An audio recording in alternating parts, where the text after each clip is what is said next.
All right, here we go again.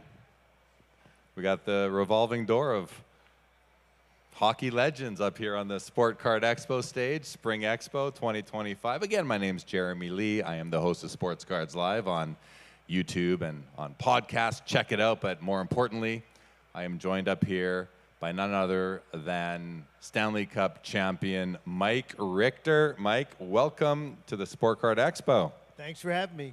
Great show, man. It's great to have you here, and kind of cool for me. It's the second time I've got to sit with you at an expo and ask you some questions. Hey, great to see you again, my friend. You can see if I have the same answers, whether I'm making them up or not. Right on. Let's go back to 1994, the big year. Stanley Cup comes back to New York. Was there a moment in that playoff series where you felt like you were in the zone and you guys had this, the cup was coming home?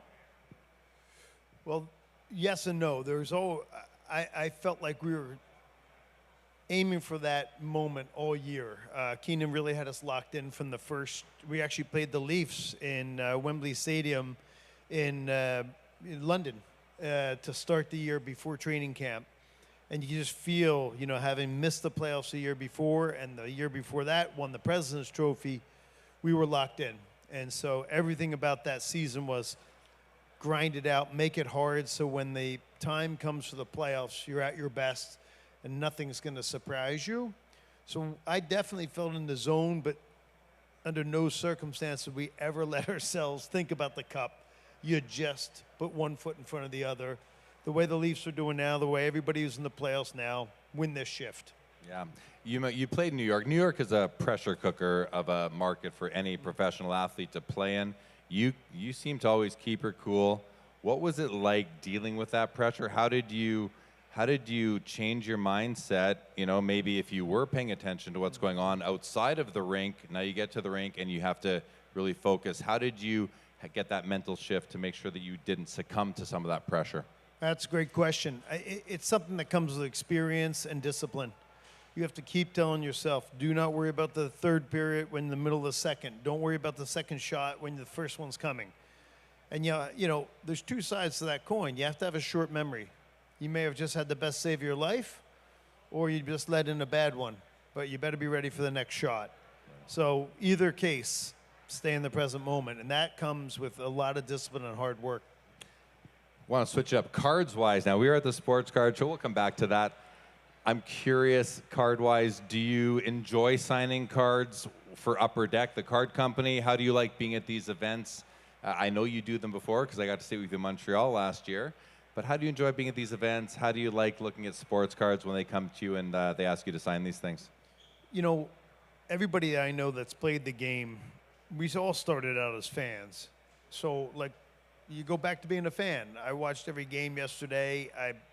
I follow the game. I follow all sports, but hockey is my love. And the cards, they come out with new, cool ones every year, the legends, the this, that, and they just, the paraphernalia around the game gets better and better, but we're all fans, so we love being part of it. And you get to see, Ray Bourque being up on stage. I just was chatting with Mike Vernon in the back. You get to see a lot of guys you played with and against, and it's awesome. It's a great way to reconnect. And when you come to an event like this, you just mentioned you're chatting with Mike Vernon in the back. Is that a unique opportunity for you to see these guys? Raymond Bourque, you told me you know Ray pretty well. Is it when you come to an event like this, do you look forward? I wonder who else is going to be there that I'm going to see that I played with or against in the past. Well, in the case of Mike Vernon, it's a very unique situation because I'm actually taller than him. So I feel great looking down upon Mike and having a conversation. All these guys, though, we're all competitors, and you have a lot of respect for playing against guys you don't even know. So it's cool to see him in the back. But, we were just chatting. Bernie Perrant, I grew up in Philadelphia. He was my idol growing up. He was here yesterday or this week at some point, and I happened to not overlap him this time, but they're great reconnections. So it's rare. We're not always in the same place at once, but you come to these shows, you see a great deal of people that you played with and against. 1994, Stanley Cup Final, Game 4, Pavel Bure. This is a legendary NHL moment, everybody. Pavel Bure has a penalty shot. It's a moment etched in NHL history. When you think back on it, what don't people know that was happening in your head right then? I was completely drunk. No, what you don't know from, I signed that. There's a really kind of cool, iconic photograph from up top where I'm stretching out, making a save on Pav. And I never played with Pavel. He came to New York right after I retired, but he's a great guy, and he was just a supreme player. He was kind of the McDavid, if you will, in terms of his speed of that time. If he touched that puck, people would be on the edge of the seat because this guy could obviously fly. But he had a really complete game. He had speed, but like McDavid today, he could handle the puck well at that speed. He had a very, very accurate shot, and he thought the game well. So he had scored a bunch that season, that playoffs, and in that round, that fourth round that we were in against him. That was a moment that I got him. But, he liked that deke, and people say, oh, that's his signature move. He had scored between my legs before that. He'd hit the crossbar on a high glove shot prior to. I mean, there was nothing that he kind of couldn't do. So even though that same move was the same one that I saved him in Madison Square Garden, a backhand deke, or forehand, backhand forehand, he could do it all. And so I think there's no guessing on a guy like that. You got to play him honest. And when you're, preparing for a game, whatever game, playoff, regular season, you're obviously going to be prepared for a guy like Mario Lemieux or Pavel Bure. But was there a player or two who was kind of sneaky good that the public might not really realize was somebody that maybe had your number, somebody that you maybe watched extra game film on to prepare to play them? I'm not a Gretzky, not a Lemieux, someone else. Great call. I think as you watch the game now, the level of compete on all the teams, so from Team A to Team B, very little daylight. But I think the big difference is the difference between the top player in the league, let's just say it's McDavid, who's the bottom player. It's tiny. And so everybody can move the puck, everybody can play, and everybody can read, where if you go back 30, 40 years ago, there was a much larger kind of spectrum of player. But there's always that secondary scoring when you're playing against the good teams that produces wins. And so you're going to be able to marry Mario, Wayne, Hully with your best defensive lineup, your best defensive players, maybe neutralize him for a game or two. But yeah, that secondary scoring, we played a lot against Washington Caps, for instance. Peter Bondra was a guy that would come up. John Druce one year scored a zillion goals. And it's how your team lines up. Big physical players like a Lemieux on New Jersey, right? I mean, that guy could score goals. Tough guy, annoying guy, but also great in front of the net. So depending on the type of game and the lineup that we have, certain players are going to elevate their game against you, and you got to be prepared for that. And when you watch hockey nowadays, I know you've mentioned you're a sports fan. You like all the sports. But when you're watching hockey nowadays, is there a player, an offensive player that you watch and you think to yourself, thank God I'm not having to stand to guard the net in front of this guy? And again, similar, not Connor McDavid. Someone who may surprise some of the people listening or watching to this. Yeah, a guy that you think of Kucherov and the kind of gift he is to the game. And, of course, Crosby, I think he's such a complete player. I never got a chance to play against he and Ovechkin. But you look at Gensel right now. They were talking about him yesterday. And, I mean, nobody thinks about him as that top guy. Right. But he is. He just keeps producing his points per game in the playoffs, the big goals he scores. Small guy, unassuming guy. He looks like he's 12 years old, and he just keeps producing, and he seems to do it when his team needs it the most with big goals. And you saw what he did in the last game. I mean, he sneaks through that middle there. Kucherov makes this great play to him, but then he makes the next great play in order to get a scoring opportunity and gets it off just in time. So, yeah, the league has so much talent now that to be able to defend against one line is not good enough. You have to have defensive capabilities against 2, 3, or 4 lines. Yeah. Interesting. You mentioned Gensel. I think that's a great call. Obviously played under or let's say, in Sidney Crosby's shadow. Yeah. Now, I mean, Tampa's just stacked, so he doesn't have to be a top guy there to have success. And then we think about guys like Leon Draisaitl, maybe plays in McDavid's shadow, but is that fair to say? Malkin with Crosby. Yeah. We see a lot of these, 1-2 punch combos. And in this sports card hobby, it seems like the top guy gets most of the value and the love from the hobby. But these I can't call them secondary guys. It's these guys that are playing with a teammate who is a generational player. Yep. What is something that the public is maybe missing or needs to appreciate more about these guys that play with, like in Edmonton, you had Gretzky, Yari Curry. Exactly who would have right. been on your teams? Oh, man. I mean, obviously Mess was a great offensive talent. Adam Graves scored 54 goals that year, set the record for left wingers. Zubov with Leachy. Leachy was an amazing defenseman. Zubov had such great reads of the ice and such a huge, strong shot that goalies had to honor him. So you'd really be focused on him. But then there's Leachy moving all over the place in the back door. So I think it takes the pressure off that top guy. But hockey's such a great game. This is why I think a lot of people love it, is you can't win with just one guy. Wayne Gretzky with a sea of fourth-line players is still Wayne Gretzky, but he's not going to win championships. You need the Yari Currys. You need the Mark Messiers. You need the Glenn Andersons that are going to step up. And honestly, if you're going to go through 4 rounds of 7-game series, one guy is not going to do it for you. And you saw, think of the talent that Eric Lindros represented when he went to Philadelphia.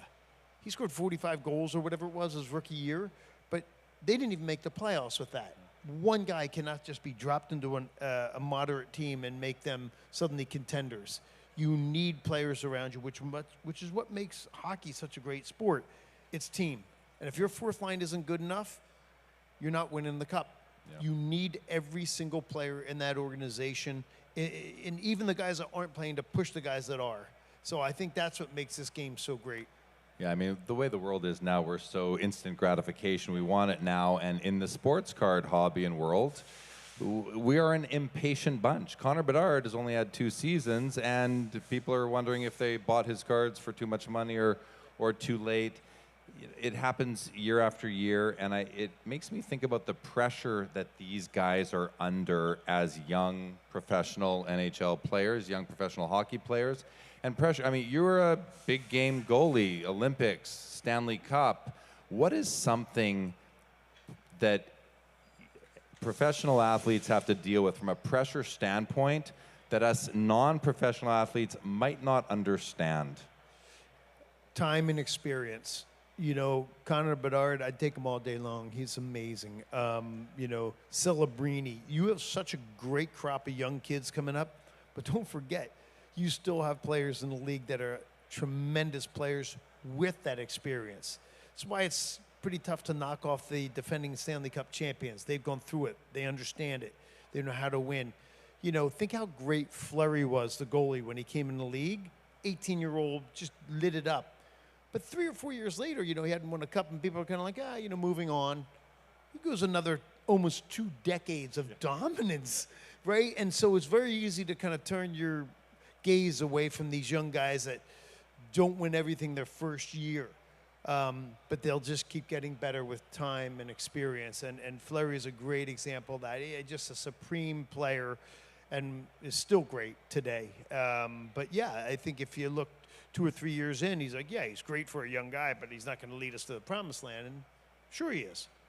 And, I think a lot about Connor McDavid, Bedard, because in this hobby, these are some of the guys that get the most attention, money for their cards and that. And people often say, Connor McDavid, he needs to win a Stanley Cup for his values to continue to be where they are.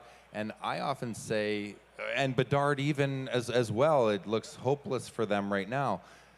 But I then recall, I remember when Steve Yzerman went to Detroit, they were the bottom of the league. I remember when Mario Lemieux arrived on the scene at Pittsburgh, bottom, almost didn't have a team. He saved the franchise. How do we know when it's almost too late? Because Yzerman and Lemieux, they won their cups within 6-7 years of joining the league. Connor McDavid is coming up to year 10.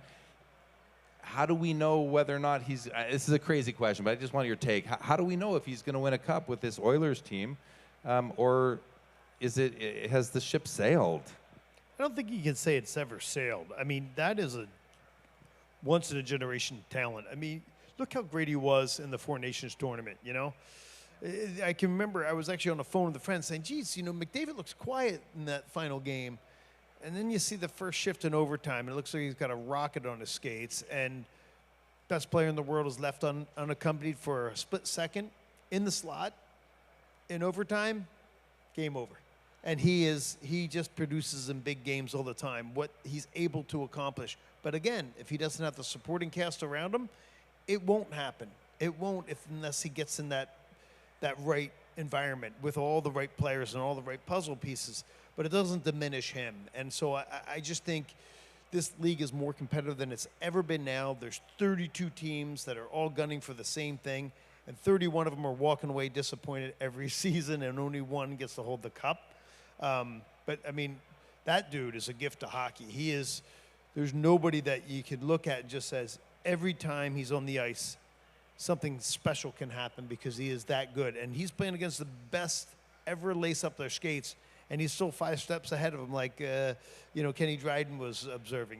He's a phenomena. So he gets every bit of time he needs. You mentioned the greatest player is open in the slot for a split second. The goal goes in.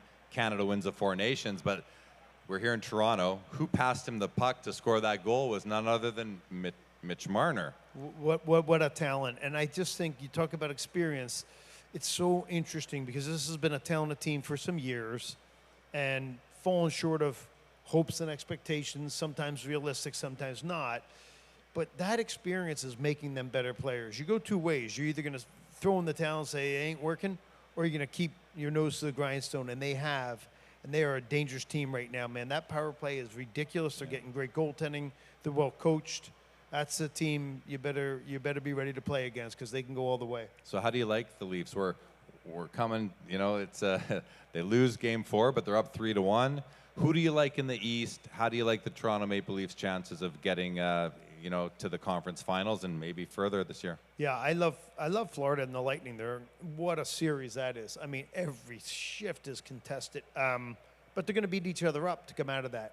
Yeah. And this is, a nice grudge series too, the Leafs. But I would say Florida and the Leafs right now are looking so good. And the Leafs, they're going to lose games. You don't march through every series in 4 games. They're playing against a team that wants it every bit as much as they do.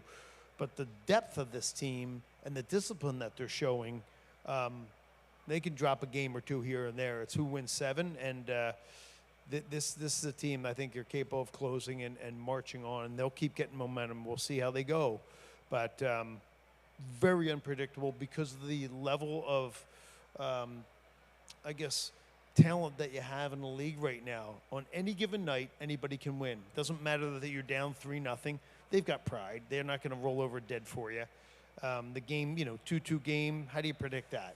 But in the long run, the Leafs, I think it's the best team I've seen them have in a while because they have this level of confidence that comes with experience and the discipline that comes with a good coach.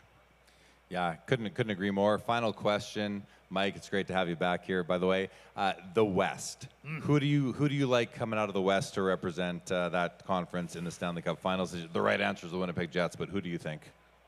God, the Winnipeg Jets are just same thing. In a way, they don't get the respect that they deserve. The way the Leafs aren't, just because they've been there. They won the President's Trophy, they're a top team in the league, and then they fall down. So that's still a little bit of a question mark. The series that intrigues me is Dallas versus Colorado, because 2 amazing teams that you could see in the finals, right? Yep. But they're going to beat the crap out of each other. And I think right now Colorado looks so good. They just have such depth and I think hard-earned experience themselves. So I like them, but man, oh man, don't sleep on Winnipeg. But I mean, you're a goaltender. We're talking about in Colorado, what is it, Blackwood versus Hellebuck. I mean, is that even, like, how close are these two? Hellebuck just seems to be owning the league from a goalie position perspective for the last several years. He's been so consistent, and so good. But, you know, they still have to get over that hump the way that Toronto does. But look, who was Patrick Waugh before he started winning? Who was Michael Jordan? This is the way sports are. On a team sport, you're gauged, rightly or wrongly, by whether you win the championship. That is what you're paid to do, and that's what everybody's goal is. It's not quite fair to say you didn't do it because you were never on a good team enough to do it, right? Marcel Dion was an amazing player at every tournament he was in, every year, but that organization never got it together, so it's not quite fair, but they will be judged by that forever. Yeah. All right, Mike, it's been a pleasure being back with you here at the Sport Card Expo. Thanks for joining us. It's awesome. Thanks, guys. Have a great rest of the day. Safe travels. Thanks, babe. Mike Richter, everybody.